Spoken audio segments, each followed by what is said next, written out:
ಉಪ್ಪು ಮಾರಕು ಉಪ್ಪು ಸವಾಲಿನ ಉತ್ತರ ಬರ್ಕೋರಿ ನನ್ನ ಹಿರಿಯರ.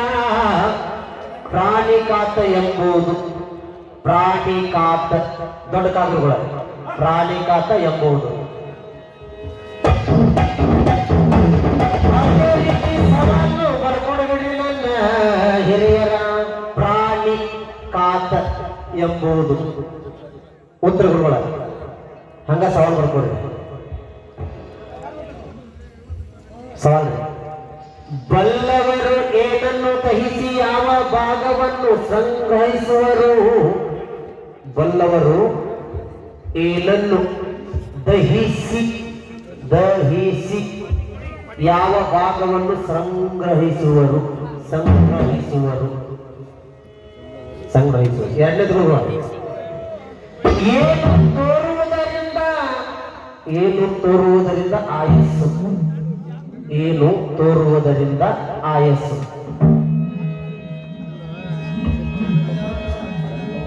ಏನು ತೋರುವುದರಿಂದ ಏನು ತೋರುವುದರಿಂದ ತೋರುವುದರಿಂದ ಆಯಸ್ಸು.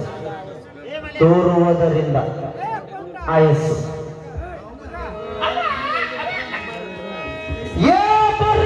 ಬರ್ಕೋ ಇಂತ ಹೊಳೆ ಹರ್ಕೋ ಅಣ್ಣವನು ನನಗೆ ನೀನ ಮತ್ತಲ್ಲಿ ತೆಳಗ ಕಾಲ ತೆಳಗ ಚಂಡ್ ಹಾಕೊಂಡು ಬರ್ಕೊಳ್ಳವನು ನೀನ. ಮತ್ತ ಮಕ್ಕಳ ಕೋಪ ನಿನ್ನ ಕಿವಿಯಾಗ ಚುತ್ತಾಕಿಟ್ಕೊಂಡು ಹೋದ್ರ ಅವನು ನೀನ. ಕೇಳಿದ್ರಿ ಗುರುಗಳ ಹೊಳ್ಳ ಮಳ್ಳ ರಾವಣ ಬರೀ ಸೀತನ ಒಯ್ಯಾಕಪ್ಪ ನೀವೇ ಬರವಲ್ಲ ಜನಕರಾಜನ ಮನಿ ಬಿಟ್ಟ. ಏ ಅಡಬಂದ್ರಿ ನಿನಗ ಮರ್ಯಾದೆ ಕೊಟ್ಟು ಹಾಡಕತ್ತಾನಿ. ವಿಷಯ ಏನ್ ಬೇಕ ಹೋಗ ಅಲ್ಲೇ ಕೈ ಕಸಿ ಮಾತು ಕೇಳಿ ಅಲ್ಲಿ ನಮ್ಮ ಮನ್ಯಾಗ ಜಗಳ ಹತ್ತಿ ರಾಮ ಲಕ್ಷ್ಮಣ ಭರತ ರಾಮ ಲಕ್ಷ್ಮಣ ಸೀತಾ ಅಡವಿಗೆ ಬರ್ಬೇಕು. ಅಲ್ಲಿ ಪಂಚವಟಿ ಒಳಗ ನಾ ಬಂದು ಉಳಿದಾಗ ಮಗನ ನೀ ಬರ್ಬೇಕು ಅನ್ನೋ ಅಯ್ಯಾಕ. ಯಾಕ್ರಿ ಗುರುಗಳ ಹೌದಲ್ರಿ? ನೀವೇನಿಲ್ಲ ಹೊಳ್ಳ ಮಳ ಸೀತಾನ ವೈಕನಿ ಸೀತಾನ ವೈಕನಿ ಇಲ್ಲಿ ಹೇಳಿ ಇಲ್ಲೇ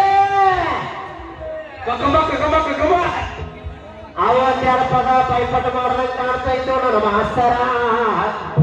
ಬಿಟ್ಟು ಬಾ ಮುಂದೆ ಗಂಡ ಸಾಧವ ಎಲ್ಲರ ರಾಮ ರಾಣ ರಾಣ ಅಲ್ಲ. ಇಲ್ಲಿ ನಾವು ಒಂದ ಪದದಾಗ ಅಡವಿಗೆ ಬರ್ತಾನೆ. ಎಲ್ಲಿಂದ ಸೀತಾನ ಮನೆಗೆ ಹೋದ ಅಲ್ಲಿ ನನ್ನ ಮನೆಯೊಳಗ ಭರತನ ಪಟ್ಟ ಕಟ್ಟಬೇಕಂತ ಅವ್ರ ತಾಯಿ ನನಗೆ ಪಟ್ಟ ಕಟ್ಟಬೇಕಂತ ನನ್ನ ತಂದೆ ದಶರಥ ರಾಜ ಅಲ್ಲಿ ಕಲಹ ಎದ್ದ. ರಾಮ ಸೀತಾನ ಕರ್ಕೊಂಡು ಅಡವಿಗೆ ಬಂದಾಗ ಅವಾಗ ಬರ್ಬೇಕು ಮಗನಲ್ಲಿ ಪಂಚವಟಿ ಒಳಗ. ಅದು ನಿನ್ನ ತಂಗಿ ಮೂಗ ಮಲ್ಲಿ ಕೋದಾಡಿ ನೀ ಬರ್ಬೇಕು ನನ್ನ ತಡವಾಕ. ಅಲ್ಲಿ ನಿಂದ ಕೊಡ್ತೇನೆ ಏನ ರಾಮಾಯಣ ವಿಷಯ ತಿಳಿಸಿ ಅಂತ ನಿನಗ ಉಲ್ಟಾ ಪಾತ್ರ ಕೊಟ್ಟಿ ಧಾರವಾಡ ಗಡಿ.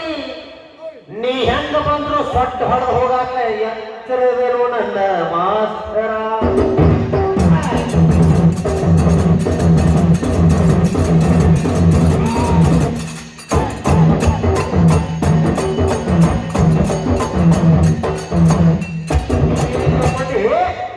ಇವ್ ಬರೀ ಇದೊಂದ ಪಾತ್ರ ಹಾಡ್ತಾನ ಉಲ್ಟಾ ಹಾಡಕ್ ಬರಲ್ಲ ಅಂತ ನಿಮ್ದು ಇವತ್ತು ಗತ್ತ ಅಂತದ್ರಾಗ ನಾವು ಮಿಕ್ಕಿದ ಗಡಿ ಏನ ನೀ ಯಾವ ನೋಡಿ ಜೋಡಿ ಹಾಡ್ತಾನಲ್ಲ ಯಾವ ಹೆಂಗ ಕೊಟ್ಟು ಹಾಡ್ಬೇಕು ನನಗೆ ಗೊತ್ತೈತಿ.